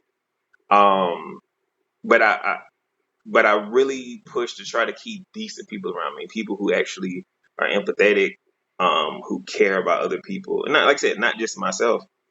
Um, I don't want friends who only exude good qualities towards me. Mm-hmm. Like I want a friend who is going to exude the same love and loyalty and pushing me to be better and compassion and safe space they give me. I would want them to not just give it to me, but give it a random person walking the street. Um, it's not to say like once again the word blind. Not to say you're doing it blind, but I want people around me. That's just who they are. It's to try to be decent to people. Um, So I guess those are the best ways I can kind of define the friendship thing. Oh, and I guess the other part of it is just time invested. Sometimes you hit it off with somebody. Sometimes you barely know somebody a week and y'all just be friends. But Mm-hmm. sometimes for my best friends, the people I've been friends with, it's it's been over a time period. We've all been through some wars and trenches. We've been in the hills and valleys of life together. Um, and they've shown me who they are as a person. They show me who they are towards me, and so for me, that warrants keeping them around. But I also think a friendship is just like any relationship. You're always up for renewal. Like it's never you're So it's never solidified for life. contractual. I'm just saying, You're not locked in for a 15-year term you're rate. not. You're I not. appreciate that. Because I things definitely. change, man. Things change, and I I get it. And agree. it's not fun. You might outgrow situations or just life change, but like Tell me about it. nobody solidified for life. And there are people who, you could feel that way for the most part about people, but you just never know. And you just have to be, you always have to be, and I say for myself, um, before I put that on any of my friends, anybody in my circle, I'm always looking to like try to be better. I'm always analyzing myself, like, all right, are you moving in the way you want to move? I used to say this a lot when I was younger, and I really kind of didn't. It sounded cool when I was younger, but now I realized like it really is like a life mantra. Like I don't want to live in hyperbole, and that involves the people who are around me too. Like I don't want to be like, oh, these are my friends because they blah blah blah. No, I want people to be exactly who they are. I want to say and do everything that I want to do. I want to say and be around the people that I say I want to be around. I want to be pushed into the version of myself that compares with the people around me. So like, um, yeah, all that to say, um, even though everybody's up for renewal, I think time invested is a big thing. Sometimes you can hit it off with people really quickly. But I mean, all of my friendships, like I said, I don't throw that word around. I'm like decade plus deep, and like, yeah, all of my friendships, I'm at least a decade deep in. My best friend from growing up, we've been friends since fifth grade. That's 97. So But you're saying that time is not loyalty, right? So it's that not, 97 could turn into zero. it could, and we actually, Hopefully not quickly though. Hopefully yeah, there's some but kind of like we start had a rough between spot. here and the end. We had a rough spot. We had a couple of rough spots, but we almost didn't make it. It's like that. You got to be up for a no. You have to because you have to constantly. You got to be checking the people around. You got to be checking yourself, man. Like you got to be self checking. It can't be just when like something crazy happens. oh man, something super negative happened. Now I got to look at myself and what's going on. No, like that should be a constant thing. Like I said, it doesn't have to be so weighty and so serious. Like every day, I'm looking in the mirror and going over my issues and flaws, or whatever. But like, you should catch yourself a couple times a week saying like, all right, how do I make myself better? Do I have the people around me who are pushing me to be better? Do I have people? And I think this is a question we don't ask ourselves and our friends enough. Is like, A couple of times a week is intense. it You don't is think? because we got like. I mean, it's intense, but I mean, we got time to do everything else 7 days a week. We can Yeah, take 2 or 3 but times to do look in the you mirror. can you really like gauge between 24 hours whether you have answered that question effectively to keep asking it, right? No, I guess it's a matter of like if you didn't answer it the first time, asking yourself again. yeah, so I think along the lines of what you're saying is it's not even necessarily to answer the question; it's to ask the questions. You don't have to have them answered, but 2 or 3 times a week, you should probably be asking some questions, and maybe the answer comes in 6 months. But I'm just saying, just ask some questions. Oh, okay. That's all. Yeah, I was just making sure because that yeah. 2 or 3 times a week, we not reptiles. We ain't shedding skin that No, much. no, I not at all. mean, But that's another thing too. Is one of the things I've grown to when it comes to my relationships, my friendships with people. Man, we are growing and evolving and changing so fast. And sometimes if you blink, you'll miss it. And it could be with yeah. friends you and that was jumping on something I was just talking about. Me and my best friend. We've been friends since we were kids. And like we both didn't realize that both of us were changing.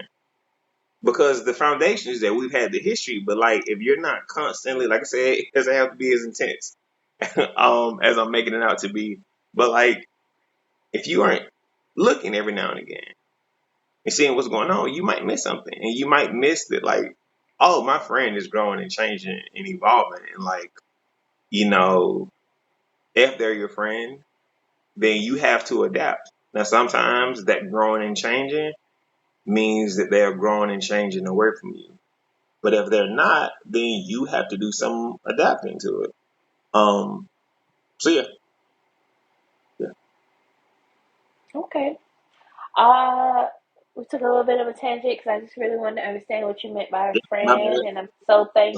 No, no, no, no, no, no, no. I asked you, and I'm so glad that you went into that definition in depth a little bit. Thank you for that because I totally agree with a lot of the points that you made.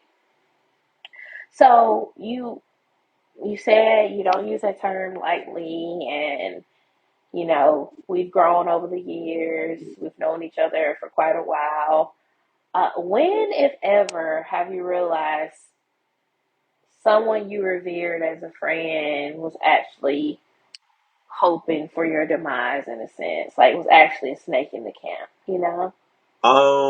I think I would say I'm lucky in that I haven't had too many examples. Part of that is because go back to the theme of this podcast, I am a recluse.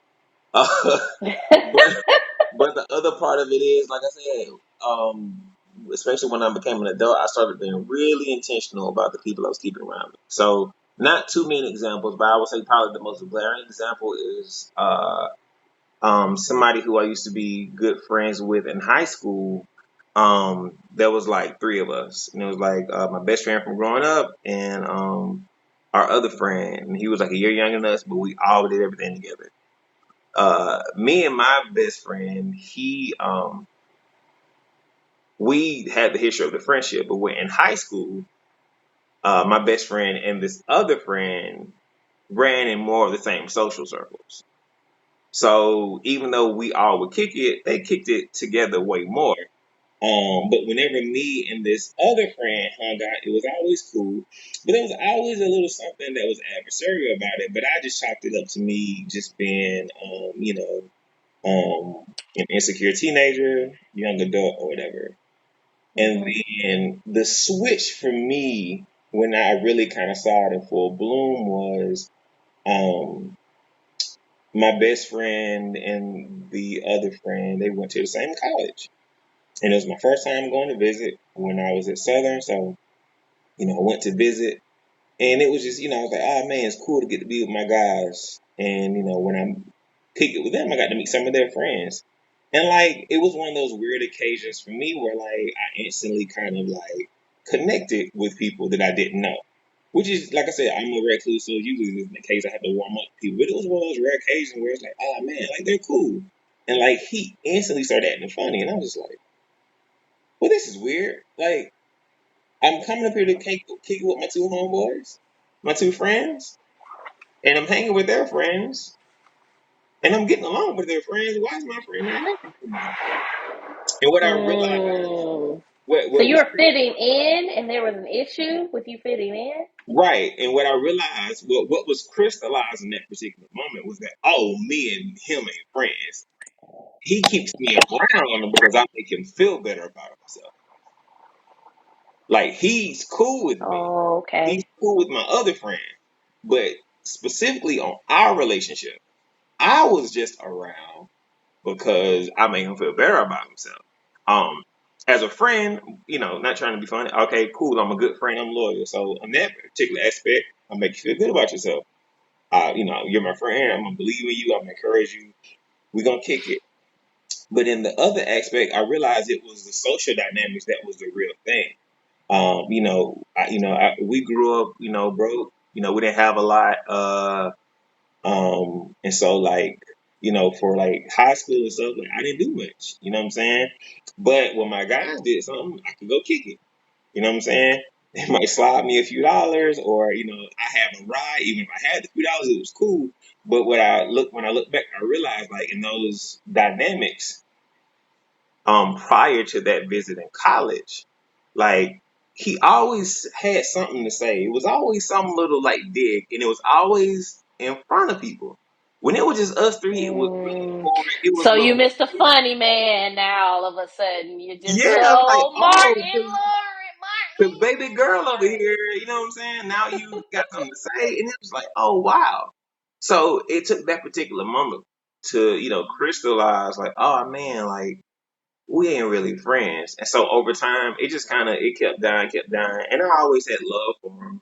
So I kept in contact a little bit, but it just got to a point where it was like, what are we doing here? We're just I'm come on man, we're not friends. And when I thought I Mm. was being a friend to you, you weren't a friend to me. You didn't want my Yeah. friendship. You just wanted a lackey. Um, and so that friendship has ended. But it's no harsh feelings because that's just me. I try not to carry negative energy towards people. And in the grand scheme of things, that man didn't do nothing to me that was so horrible. It's just one of those things you grow Hmm. apart. But I would say that's probably the most glaring example. For the most part, in my adult life, like friends, if and that's not to say that anybody's capable of anything. You never can put Hmm. anything past anybody. But I'm real intentional about the people I keep around me. So like I said, I after that I can't even man, I can't even go to many situations where um people were being snakes, I guess, towards me. But I don't think anybody ever I don't think I've ever had any friends who were like looking for my demise. I'm sure I've been cool with people who wanted to take, and that's a life thing. You learn that we're human. Humans are inherently selfish. And when you're naturally a giver, like you gotta But watch. you can unlearn that inheritance You for can, sure. you can. But you gotta watch yourself when you're a giver because human beings will take. They will take, and they don't even. Hmm. A lot of times they do realize. Let me not give. People are not crazy, but there are some times that people don't realize they just take. They're just taking, and they're not giving anything. But I won't say I'm lucky because I'm intentional about that fact. But I will say I'm grateful that for the most part, the vetting I've seemed to do with the people around me has, come to be true. And in that way, I'm not lucky again. I'm grateful and I'm blessed because, um, I think because of the quality of people I have around me, it's very easy for me to see, um, when other friendships are not like the best, if that makes sense. Yeah, Not that makes saying my sense. friendships are better, but yeah. I mean, it's always easier for a lot of people to see on the outside for sure the intentions of other people from the inside. I would say my experience with that kind of friend is similar to yours, where I wouldn't say that they try. It initially started with them trying to make jokes, but you funny, I'm hilarious. That's always been my motto. Like I have grown up in a family that we rag, we Joan, if you know what that means, we go in like I've always been that way. It ain't nothing you could tell me that's gonna sting harder than my nana telling me you getting big as a house. Like I'm I'm gonna be able to like go with the best of them. It's just not gonna stop. So it was kind of a situation where once they figured out that wasn't going to be I actually realized that we would have situations where there would be we would be out and guys would want to talk to me and they would say certain things that I didn't know they said, and I was just really taken aback because I've kind of always been like you in the sense of I'm really particular about my friends, but I'm also very sociable, and my You're way more personality is sociable than very. I am. What, I am, and I don't regret that, and I'll never apologize for it. I love the person that I am. I'm still sociable to this day. I love people. I feel like people are our greatest resource. I'll fight that on the hill. That's the hill that I die on. Like people try to act like you can get where you want to get without people, and that's a lie. Anybody that told you that they got to where they wanted to get without a person is lying to you, and the truth isn't in them, and you should never trust them. So for real, like you need people. People are our greatest, and I'm not saying that people are the answer, and they're the people who are going to get you there. Like they're the only stepping stone. But there's a reason that God made us to be interactive, and there's a reason that solitary confinement is considered capital punishment, and being excluded from being able to interact with other people is mentally debilitating, and there are reasons that that exists, right? We're meant to be around people and exist and cohort and commune and different things like that. So when I found that out, I was just really like taken aback, you know what I'm saying? Because I'm thinking we have this rapport and everything seems like it's going good, and um, I'll never forget. It, and without getting giving too much away, this was somebody that was in my life for a very long time, and I'll never forget. They introduced me to a friend of theirs. It's not a person of the opposite sex, a female, and it was somebody they were working with, and I went to a work event with them, and I was just being my regular self and just having, and we got into the car. They drove. We got into the car, and they said, "Everybody just always has to like you, huh?" And I said. projection much? And at the time, I was like, oh, maybe I did, what I'm saying? Like, I was kind of questioning myself. I was very young. I was like, maybe I did too much. Maybe, and I was like, maybe I took away their moment. It was there and then, but in my mind, I was thinking, I just was myself. Like, you know who I am. I'm going to make friends. You know what I'm saying? I'm going to like meet people and talk. And when the balloon burst, right? That moment was brought back to my remembrance, right? Because I think a lot of times, especially with people we care about, and especially the more elongated the time is that they've been in our lives, we try to blow off the flags that are there. Hmm. So that moment of remembrance was brought immediately to my mind, and I was just like, man, it's been a long time coming that this person has really just, and I'm not gonna say that they meant my demise, but there was just like this secret animosity towards me, towards a figure that I would never have lived up to begin with. You're putting me on a pedestal that I'm not even. Mhm. I'm not the most likable person in the world, and I'm not perfect, and you know what I'm saying? Like, just because I was able to have a 15-minute conversation with someone at an art gallery doesn't mean that they're going to be my best friend for the rest of my life. You know what I'm saying? Like, so it really made me realize that oftentimes a lot of the projection and the hatred and that kind of like secret envy boils down to self idolatry and security. Like, it's just like there is a difference between jealousy and envy. There are moments we will feel, man, I want that. Like even how you're saying that your friends push you towards something, it's kind of a moment. And I won't say it's always jealousy, but sometimes jealousy is, man, I would really desire to have that. Let me seek how I can get that. I really Envy is what pushes you into, I want that, and I don't think you should have that, so I'm gonna do whatever I need to do to make sure you don't have that.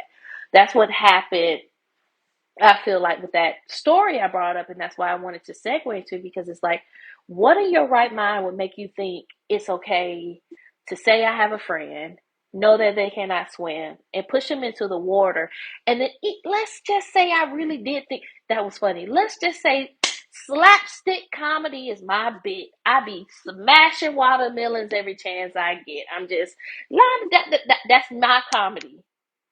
When I pushed you in the water and I saw that you actually were having a terrible time getting, like not even a terrible, but a you were traversing, like you could not get out. You needed help, and I did not help you. At that moment, I'm proving, oh no, I've been waiting for you to go down. Like, I Mhm. envy what's going on. I don't want you to have what you have. I don't think you deserve what you have. And I can't have it, so you can't have it, type of deal. So that's why I brought this to the situation. And I'm actually glad that you've never had a situation like that before. And I've never had a situation. So it's okay. I mean, I can think of one time in high school, but we weren't that close. I mean, we were friends, but it was very petty. We both went up for the same thing, and then that proved that they really weren't my friend. But I've never really had anyone who I felt wanted to push me into the water to drown. Mhm. You know what I'm saying? But there are people out there who really do wait for you. And I think also, too, it's very telling if we think about the Kendrick Lamar and Drake situation, right? I mean, he wants to say that he was the mole, even though a couple of tracks ago he was denying all the allegations and saying, like, so we know you're not the mole. Like, somebody in your camp has really been waiting for your demise, and they've really been feeding all this information to someone. And I think it's important, the bigger your platform gets, that the tighter your circle gets, Mhm. because, and not on some Scarface type thing where you can't trust anyone or even make new friends, but you do have to have discernment, right?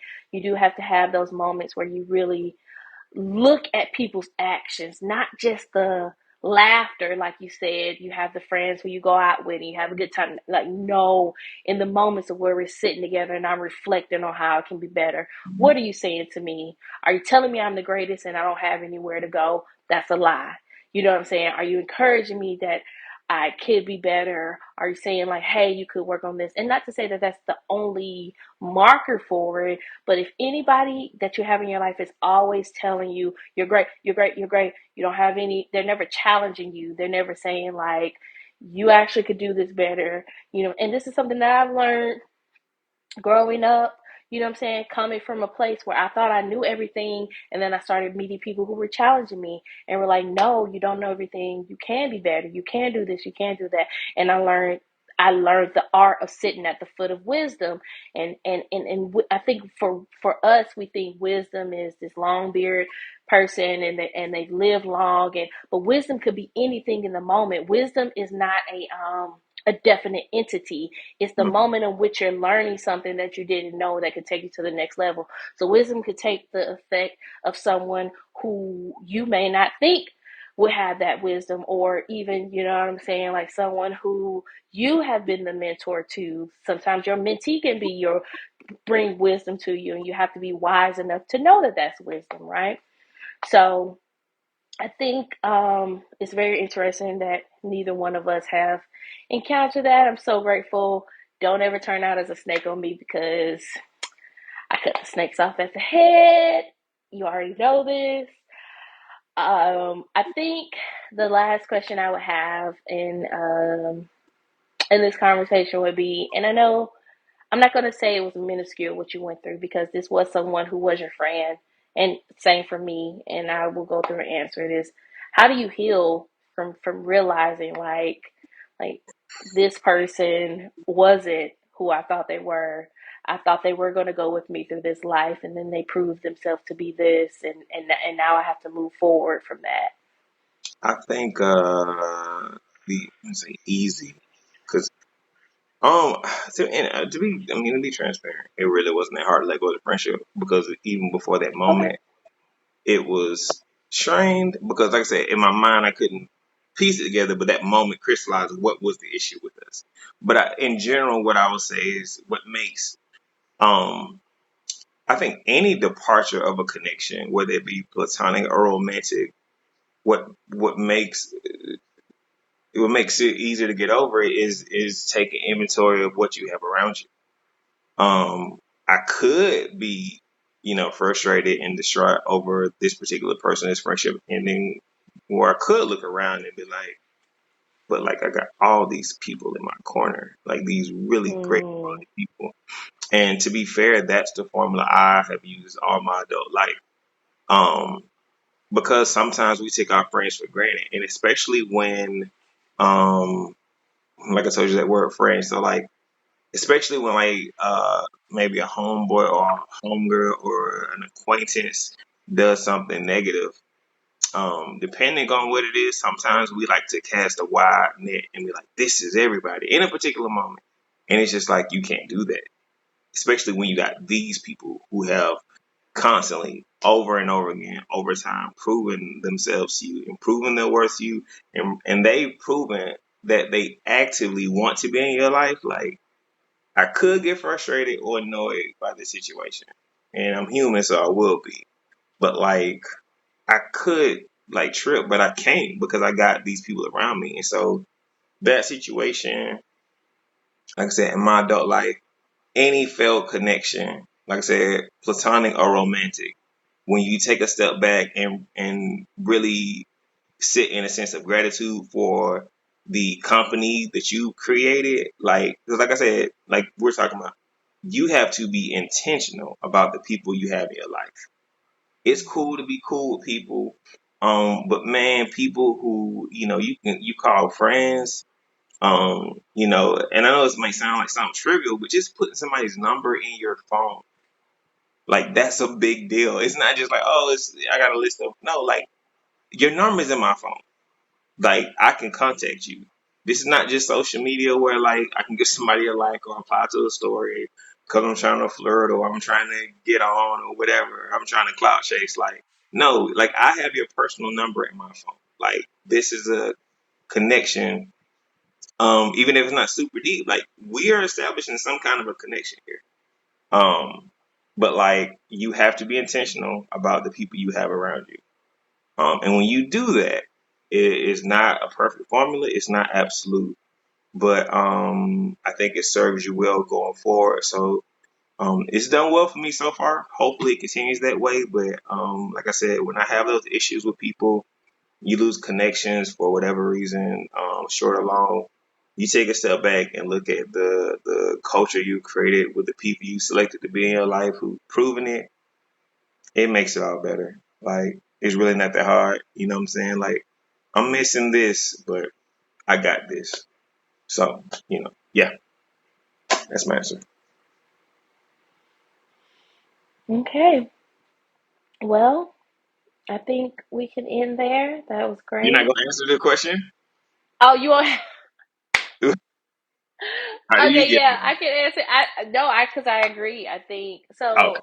I will say, I will say, to heal from that kind of deception takes a little bit of grace towards yourself and a little bit of grace towards that person, right? In the sense of um, you need to give yourself the space to mourn what you thought was going to be, because that is fair, right? To think, but this person was my friend, and I had all these visions of going through life with them, and it's the same with any relationship, romantic, even jobs. You fantasize about things, and so it's perfectly natural to want to take time to say, like, I need a moment to actually be okay. I think friendship breakups, and another shameless plug, we've had conversations on this podcast before about friendship breakups. You can go through our social media. You can also go through wherever podcasts are streaming.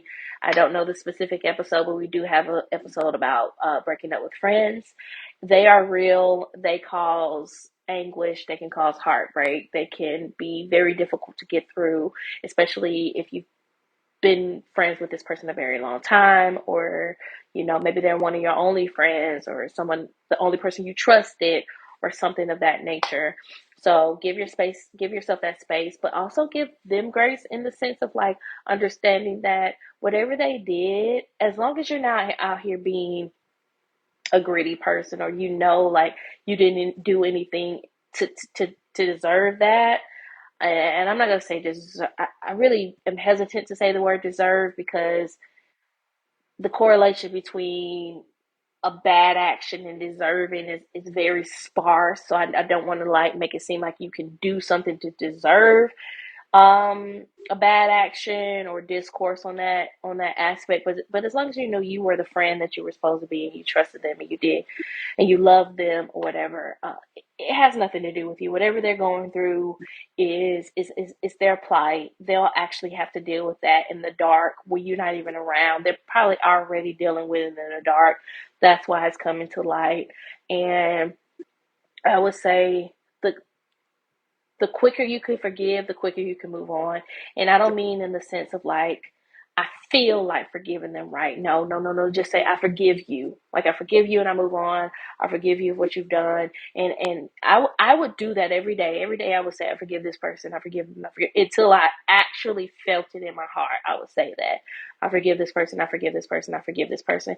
Because that weight of not forgiving them, that weight of, I can't believe this person did this to me, that weight of, I didn't deserve this, that weight, that only holds you back. And that's why I said, give yourself a little bit of grace. Yeah, you can have a moment or two where you're like, gosh, I can't believe this happened, like, this is very devastating. But the quicker you get up and say, like, you know what, it is what it is, you did what you did, and you're a messed up individual, and what I'm saying, I'm sorry that happened, and I'm going to forgive you. The quicker you can really move on with your life. So that would be my advice. Like, just choose to forgive them as soon as you possibly can.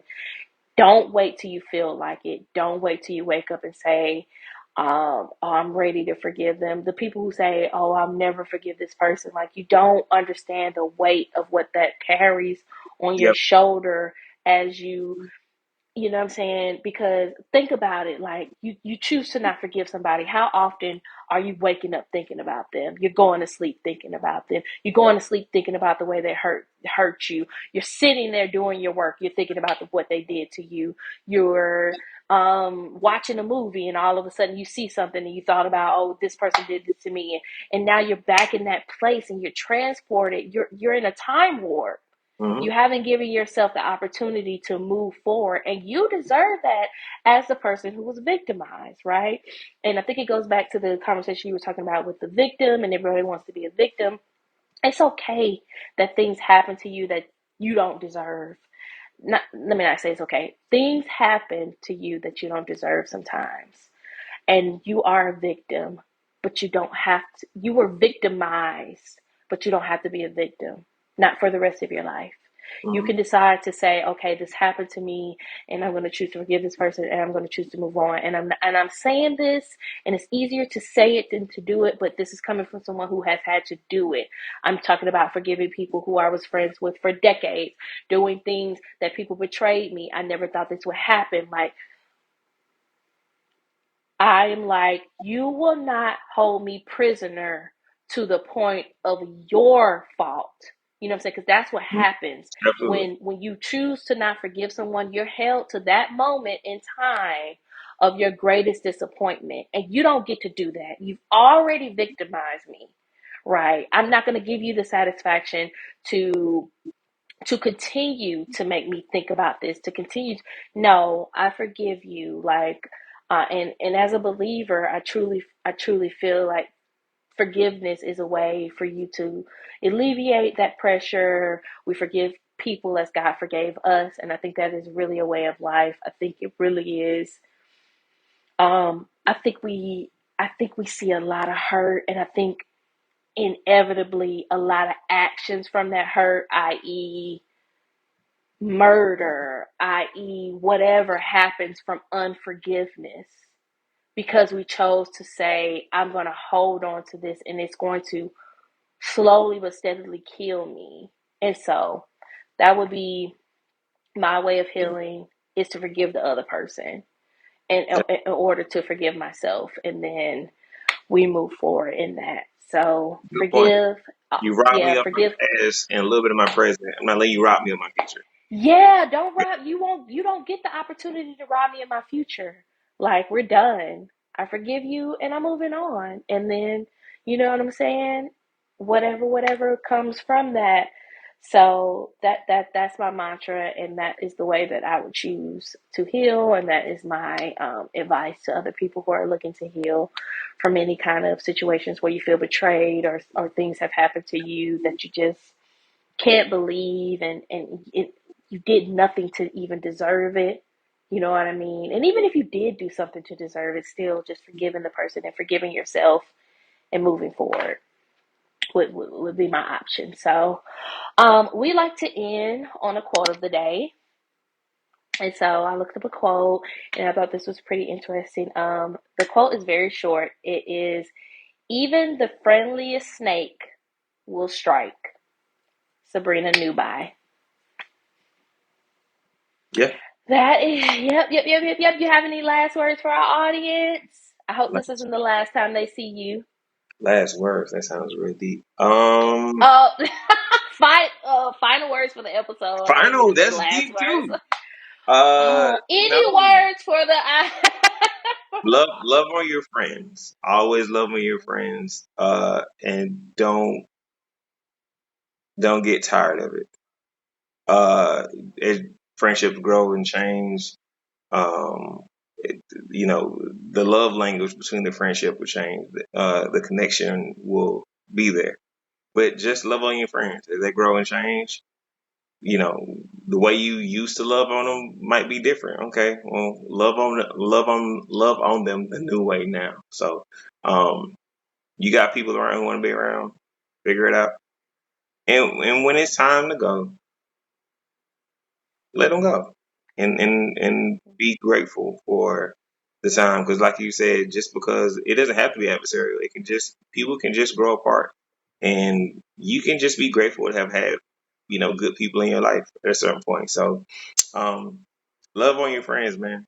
Um, and as they're changing, find the new ways to love on them, but just love on them. Absolutely, I concur with that. And as a proponent of someone who is not about the cancel culture, I say call your friends in instead of calling them out. I Mm, think that goes in conjunction with the changes. I think a lot of times relationships quiver or they end because people don't allow people to grow. As you said, people grow and change, and the person you knew 10 years ago won't be the person you knew the next 10 years from now. This is in platonic, romantic, even in partnerships with business. You have to give people the space to not be in the box you created, right? Just let them be who they are. and you would hope that they would in turn let you be who you are and grow together. And I think I've never really seen a situation that has ended roughly where people have allowed each other to grow together. And what I mean by that is they either grow closer together or they realize they're growing apart and they separate amicably, right? It's like we're going in different directions. We both understand this. You know what I'm saying? It was what it was when it was here, but we're no longer there anymore. Or I'm still loving the person that you're growing into, and I'm loving that person, you're loving the person I'm growing into, and now we are who we are, and we're still growing together. So yeah, don't do the box. You can expect integrity from people. Certain integratable characteristics should never change, but people growing and changing should never surprise you in a Yeah. sense. So yeah. That is another episode of the Friendship University podcast. You all know where to find us. We are at Funny Podcast on all platforms. That's FUNIPODCAST on Twitter. That is on Instagram. That is on TikTok. And you can also subscribe to our YouTube channel, Friendship University Podcast. Subscribe, like, follow to stay up to date everything that we have to post. Jay, he is also on social media. Tell the people where they can find you. No, I'm good. You just follow Funny Podcast. This is what he means by growing with people, because see, right now my old self would want to punch him in the face, but my new self growing with him isn't going to do that. But he is doing philanthropy work, so his @ will also be in the description box below. We thank you so much for tuning in to another Friendship University, and it's Friendship Friday. We out. Peace.